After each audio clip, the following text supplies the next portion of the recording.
Un piloto enemigo jamás imaginó que su último vuelo terminaría a manos de quien el régimen nazi consideraba inferior. 2 de julio de 1943. Campo de aviación de Castelvetrano, en Sicilia. El piloto del caza alemán Focke-Wulf 190, un avión de combate de última generación. Nunca vio venir al P-40 Warhawk, un caza estadounidense más antiguo, que descendía desde las alturas. Las ráfagas de ametralladora atravesaron su fuselaje, la parte principal del avión, enviándolo en espiral hacia el suelo siciliano. El teniente primero Charles B. Hall, un joven de 22 años procedente de Brasil, Indiana, acababa de lograr algo que los comandantes de la Luftwaffe, la Fuerza Aérea Alemana, creían imposible. Un piloto de raza negra había derribado uno de sus cazas de élite. La esvástica, el símbolo nazi, que Hall pintó en su avión aquella tarde, sería la primera de 112 aeronaves enemigas destruidas por los hombres a quienes los alemanes supuestamente llamarían Schwarze Vogelmenschen, que significa los hombres pájaro negros en alemán. En la Alemania nazi, la doctrina racial clasificaba a las personas negras como Untermenschen, término alemán que significa subhumanos, considerándolos incapaces de dominar maquinaria compleja o demostrar valentía en combate. Las leyes de Nuremberg habían prohibido los matrimonios entre alemanes y personas de ascendencia africana. Sin embargo, allí, sobre los cielos del Mediterráneo, esa ideología estaba a punto de chocar catastróficamente con la realidad cuando 992 pilotos entrenados en Tuskegee, Alabama, demolerían sistemáticamente tanto los aviones alemanes como sus suposiciones sobre superioridad racial.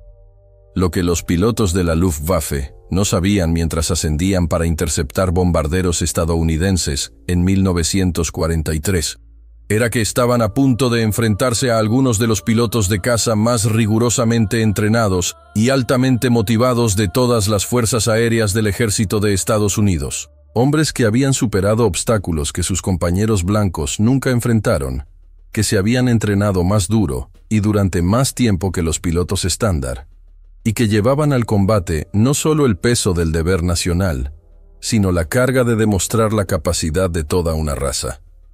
Las matemáticas del combate aéreo pronto se escribirían en los cielos sobre Europa. 15.000 salidas de combate, 1.578 misiones, 112 victorias aéreas y una tasa de pérdida de bombarderos escoltados significativamente menor que la de los grupos de cazas blancos. Estadísticas que forzarían incluso a los ideólogos nazis más fanáticos a confrontar la bancarrota de sus teorías raciales.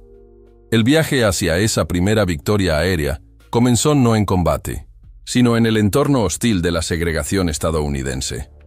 En 1925, el Colegio de Guerra del Ejército de Estados Unidos había publicado un informe titulado «Empleo de la mano de obra negra en la guerra» que concluyó, cito, «En comparación con el hombre blanco, es admitidamente de mentalidad inferior.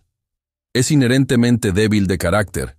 Fin de la cita. Esta evaluación militar oficial afirmaba que los soldados negros carecían de la inteligencia para roles técnicos y el coraje para el liderazgo de combate. Sin embargo, incluso mientras los líderes militares se aferraban a estos prejuicios, un pequeño grupo de estadounidenses negros ya estaba demostrando que estaban equivocados. Eugene Bullard había volado para Francia en la Primera Guerra Mundial porque Estados Unidos no le permitía servir. Bessie Coleman había obtenido su licencia de piloto en Francia en 1921, cuando ninguna escuela de vuelo estadounidense la aceptaba. Para la década de 1930, la Escuela de Aeronáutica Coffee en Chicago había entrenado a docenas de pilotos civiles negros, demostrando que la habilidad de vuelo no conocía fronteras raciales. La presión por el cambio se intensificó cuando las nubes de guerra se acumulaban sobre Europa. Líderes de derechos civiles como Walter White, de la Asociación Nacional para el Avance de las Personas de Color, el líder laboral A. Philip Randolph y el juez William H. Hastie presionaron incansablemente por la inclusión negra en la aviación militar. Los periódicos negros, el Chicago Defender, el Pittsburgh Courier, el Baltimore Afro-American, martillaron a la administración de Roosevelt con una pregunta simple. ¿Cómo podía Estados Unidos luchar por la democracia en el extranjero mientras la negaba en casa? El 3 de abril de 1939, la Ley Pública 18 finalmente abrió la puerta. El senador Harry H. Schwartz había insertado una enmienda que requería que el programa civil de entrenamiento de pilotos incluyera una o más escuelas designadas por la Autoridad de Aeronáutica Civil para el entrenamiento de cualquier piloto negro. Era una concesión renuente, envuelta en segregación, pero era un comienzo. Cuando Franklin Roosevelt se postuló para un tercer mandato sin precedentes, en 1940, necesitaba votos negros en las ciudades clave del norte. El 16 de enero de 1941, el secretario de Guerra Henry L. Stimson anunció la formación del Escuadrón de Persecución 99, una unidad de vuelo completamente negra. El anuncio venía con una advertencia que revelaba las expectativas militares. Este sería un experimento para probar si los negros podían ser entrenados como pilotos de combate. El capitán Benjamin O. Davis Jr., hijo del primer general negro de Estados Unidos, entendió el peso del comando cuando lideró a 26 pilotos del Escuadrón de Cazas 99 hacia el norte de África en abril de 1943. Davis había soportado 4 años de trato silencioso en West Point, la prestigiosa academia militar, donde ningún cadete blanco le hablaba fuera de los deberes oficiales. Ahora comandaba hombres que llevaban no solo sus propias esperanzas, sino las aspiraciones de 13 millones de estadounidenses negros. El Escuadrón 99 llegó a Farjuna, Túnez, asignado al Grupo de Cazas 33 bajo el coronel William W. Momier, un comandante que no ocultaba su escepticismo sobre los pilotos negros. Momier les asignó misiones de patrulla sobre el Mediterráneo, manteniéndolos alejados de la acción real. Quería que fracasaran, y cuando no sobresalieron de inmediato, tuvo su excusa. La mañana del 2 de junio de 1943 marcó su primera misión de combate, un ataque a la isla de Pantelleria, controlada por Italia. Mientras sus desgastados P-40 Warhawk ascendían hacia sus objetivos, cazas alemanes aparecieron repentinamente. Los pilotos de Tuskegee mantuvieron la formación, protegiendo sus bombarderos. No se perdieron aviones de ningún lado, pero los alemanes habían aprendido su primera lección. Estos pilotos no se romperían bajo presión. Pero fue el 2 de julio de 1943 lo que cambió todo. Charles Hall estaba volando su 8ª misión, escoltando bombarderos B-25 Mitchell que atacaban el campo de aviación de Castelvetrano en Sicilia. 2 Focke-Wulf 190 se abalanzaron sobre la formación de bombarderos. Hall testificó más tarde, cito, «Vi 2 Focke-Wulf siguiendo a los bombarderos justo después de que se lanzaron las bombas. Me dirigí al espacio entre los cazas y los bombarderos y logré girar por dentro del alemán. Disparé una larga ráfaga y vi mis trazadoras, balas que dejan un rastro visible, penetrar el segundo avión. Estaba girando a la izquierda, pero de repente cayó y se dirigió directo al suelo». Fin de la cita. Cuando Hall aterrizó, la base entera estalló. Las tripulaciones de tierra negras que habían soportado meses de insultos por parte del personal blanco, finalmente tenían su respuesta a cada desprecio. La victoria de Hall fue la primera muerte aérea por un piloto estadounidense negro en la historia militar de Estados Unidos. Para enero de 1944, el Escuadrón de Cazas 99 había estado en combate durante 7 meses, pero el coronel Momier había presentado un informe devastador, alegando que carecían de agresividad y recomendando su retiro del combate. El informe llegó al general Henry Arnold, conocido como Hap Arnold, quien se preparó para cerrar el experimento. Entonces llegó Anzio. El 27 de enero de 1944, la Luftwaffe lanzó ataques masivos sobre las fuerzas aliadas en la cabeza de playa de Anzio, una zona costera italiana donde habían desembarcado tropas aliadas. 15 pilotos del Escuadrón 99 volando P-40 obsoletos se encontraron con superiores Focke-Wulf 190 sobre el campo de batalla. Lo que siguió silenciaría a los críticos para siempre. El Escuadrón 99 derribó múltiples aviones enemigos. Las fuentes varían entre 8 y 13 derribos en 2 días. El capitán Charles Hall reclamó 2 victorias más, llevando su total a 3. En 2 días, volando equipos inferiores, habían destruido más aviones enemigos que en sus 7 meses previos de combate. El Departamento de Guerra lanzó un estudio comparando el Escuadrón 99 con otros escuadrones de P-40 y concluyó que estaban funcionando tan bien como las unidades blancas. El éxito en Anzio demostró que los pilotos negros podían sobresalir en combate cuando se les daba la oportunidad. En mayo de 1944, el grupo de cazas 332, que combinaba los escuadrones 99, 100, 301 y 302, recibió órdenes que los transformarían de marginados a leyendas. Se unirían a la 15ª Fuerza Aérea como escoltas de bombarderos, volando las misiones largas y peligrosas en lo profundo de la Alemania nazi. El coronel Benjamin Davis reunió a sus pilotos en el campo de aviación de Ramitelli, en la costa adriática de Italia. «No podemos permitirnos perder bombarderos», les dijo. «Nuestro trabajo no es ser ases de la aviación. Nuestro trabajo es traer esos bombarderos a casa». Esta directiva definiría su filosofía de combate: quedarse con los bombarderos sin importar qué. En junio de 1944, el general Nathan Twining ordenó un sistema de marcado sistemático para los grupos de cazas. Cada uno recibiría colores distintivos para identificación instantánea. Al grupo 332 se le asignó el rojo. No solo narices rojas o bandas rojas, sino secciones de cola enteras pintadas de carmesí.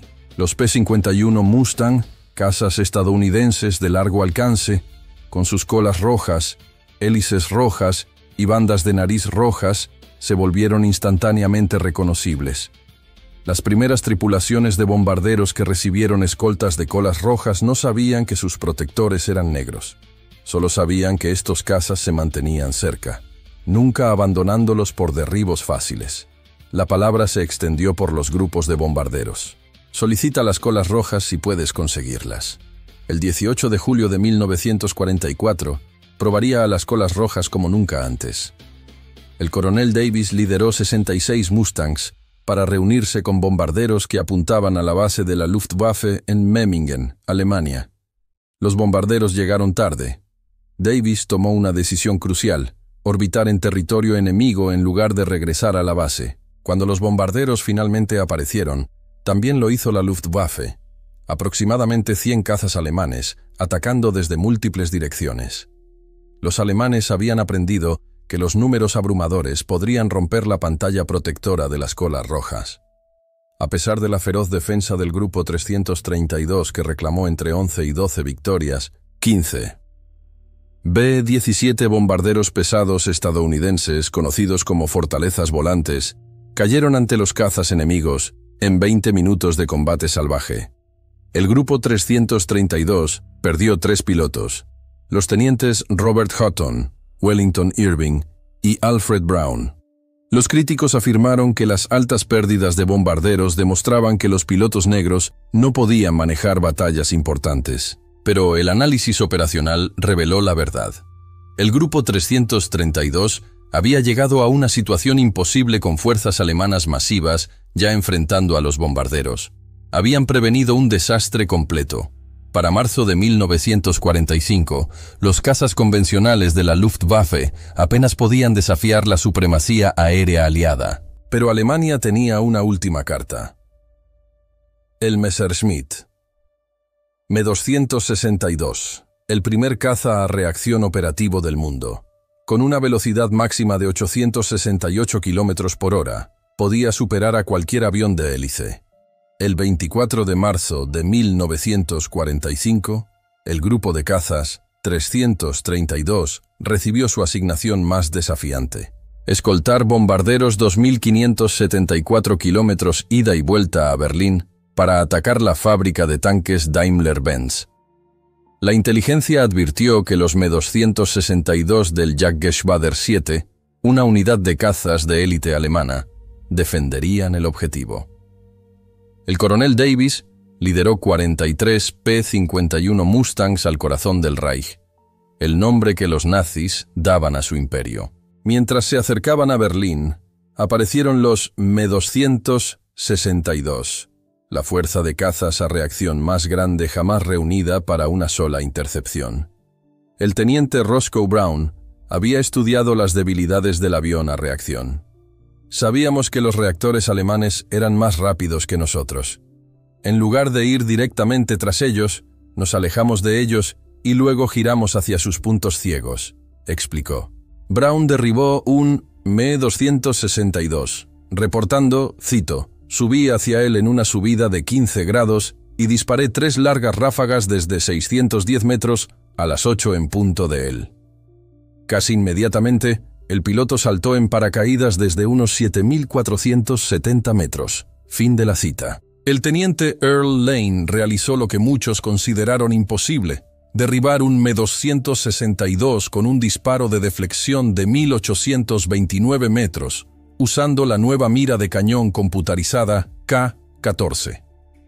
El teniente Charles Brandley reclamó la tercera victoria de reactor ese día, la destrucción de 3 Me-262 en un solo enfrentamiento representó más reactores que la mayoría de los grupos de cazas destruirían en toda la guerra. Las colas rojas acababan de superar el total de todos los derribos previos estadounidenses de Me-262 en una sola tarde. El grupo de cazas 332 ganó una citación de unidad distinguida por esta misión. No todos los encuentros entre los aviadores de Tuskegee y los alemanes terminaron en victoria. 32 pilotos se convirtieron en prisioneros de guerra, y sus experiencias revelaron interacciones complejas entre la ideología nazi y la realidad militar. El teniente Alexander Jefferson fue derribado el 12 de agosto de 1944 durante su 19ª misión. Su P-51 recibió fuego antiaéreo sobre el sur de Francia mientras ametrallaba instalaciones de radar. En su interrogatorio, el oficial alemán tenía inteligencia extensa sobre el grupo de cazas 332. El interrogador tenía información sobre el campo de aviación de Ramitelli, sobre nuestros comandantes de escuadrón, incluso detalles sobre la casa de mis padres en Detroit, recordó Jefferson. Sabía que mi padre era maestro y el apellido de soltera de mi madre. Su inteligencia era aterradoramente exhaustiva. Dentro del Stalag Luft 3, un campo de prisioneros de guerra para aviadores, Jefferson se encontró tratado como cualquier otro oficial estadounidense. Los prisioneros de guerra blancos de tripulaciones de bombarderos a menudo se le acercaban con gratitud por la protección de las colas rojas. Estas interacciones, imposibles en la segregada Estados Unidos, ocurrían naturalmente en campos de prisioneros alemanes. La ironía no se le escapó a Jefferson. Cuando la guerra terminó y Jefferson regresó a Estados Unidos, fue inmediatamente segregado en el punto de desembarco. Mientras los pilotos alemanes supuestamente reconocían la habilidad de las colas rojas con el apodo Schwarze Vogelmenschen, las tripulaciones de bombarderos estadounidenses se convirtieron en sus defensores más vocales.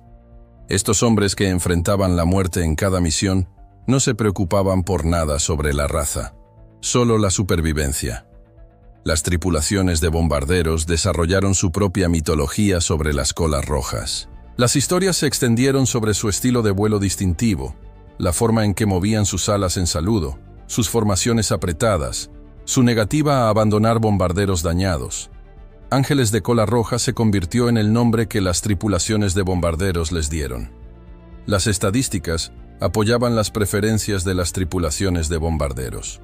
La investigación del historiador de la Fuerza Aérea, el Dr. Daniel Holman, reveló que los bombarderos bajo escolta del grupo de cazas 332 perdieron solo 27 aviones ante cazas enemigos en comparación con un promedio de 46 para otros grupos de P-51 de la 15ª Fuerza Aérea. Esta tasa de protección superior ocurrió a pesar de que las colas rojas volaban algunas de las misiones más largas y peligrosas de la guerra.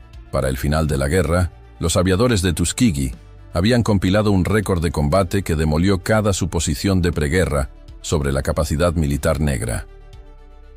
Operaciones de combate: 1.578 misiones de combate voladas. Más de 15.000 salidas individuales completadas, 179 misiones de escolta de bombarderos, 311 misiones para la 15ª Fuerza Aérea. Aviones enemigos destruidos, 112 aviones enemigos destruidos en combate aéreo, 150 aviones enemigos destruidos en tierra, 3 cazas a reacción, Me-262 derribados el 24 de marzo de 1945. Objetivos terrestres destruidos, 950 vagones de ferrocarril, camiones y vehículos motorizados, 254 locomotoras.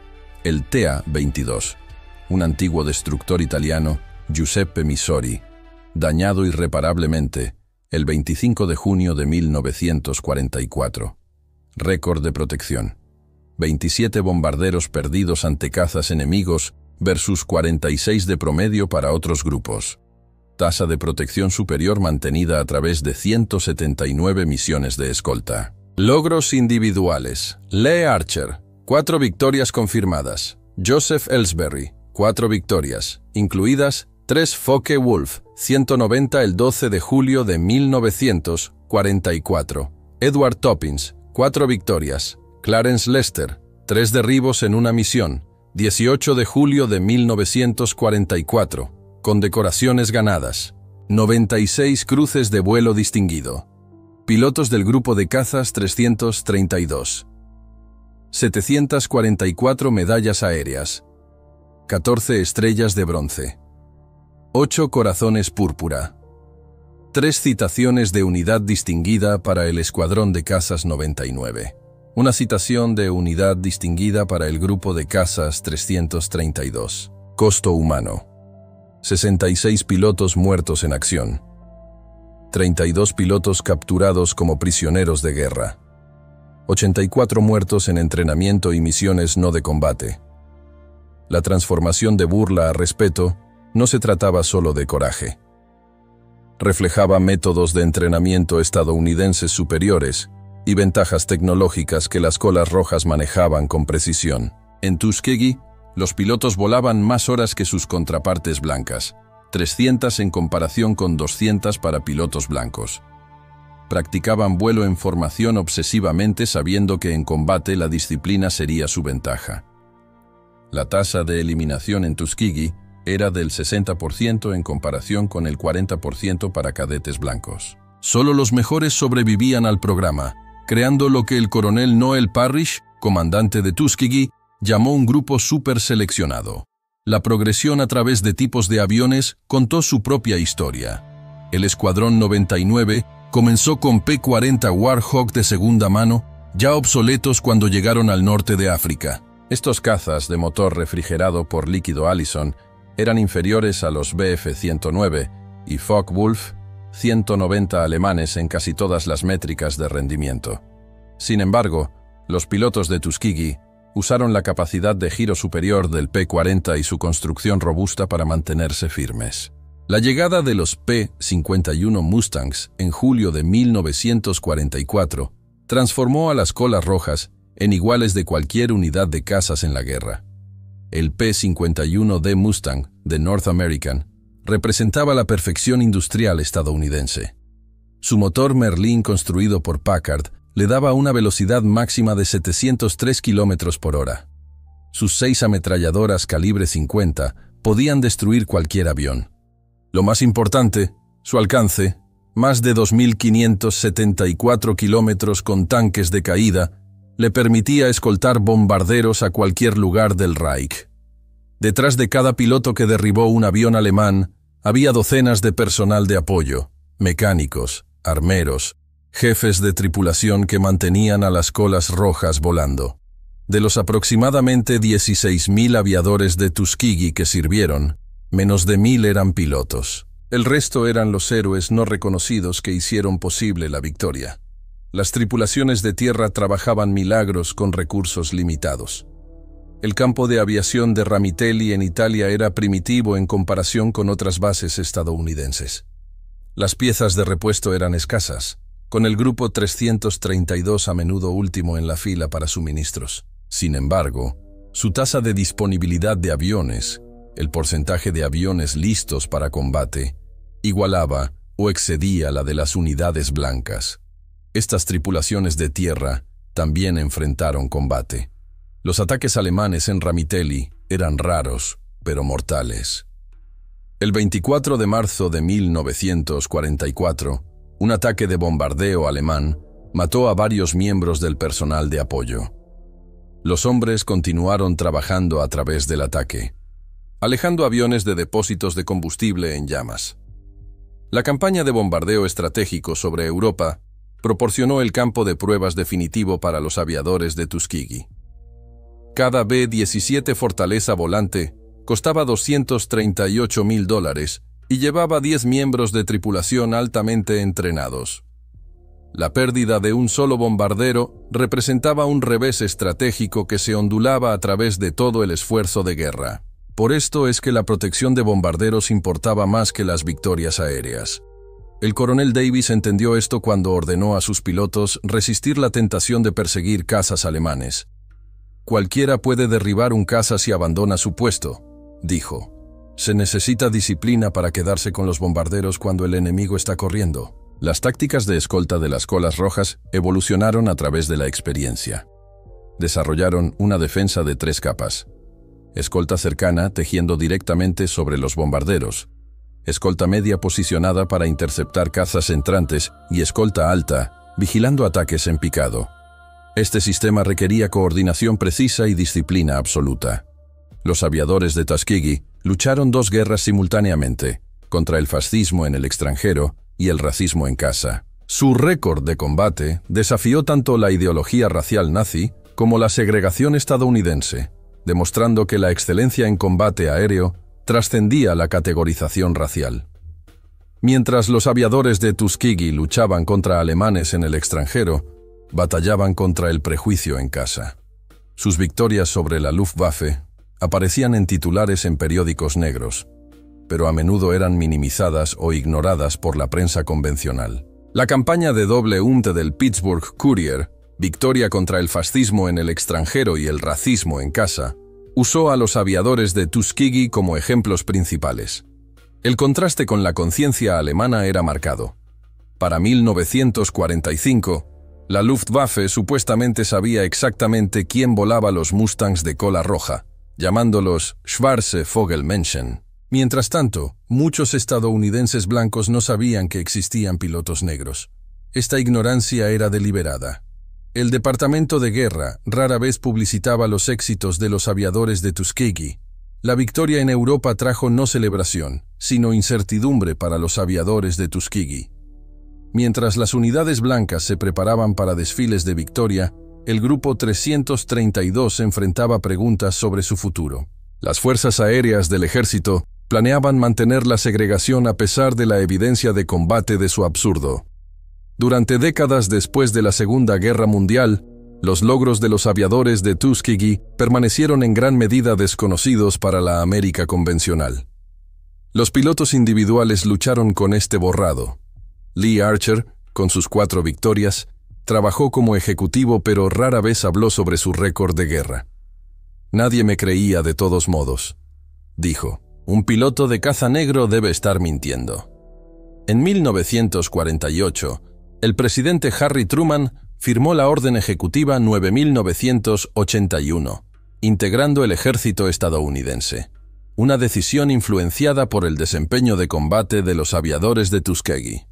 Benjamin Davis, quien había liderado a las colas rojas sobre Berlín, se convirtió en el primer general negro de la Fuerza Aérea en 1954. El reconocimiento llegó lentamente.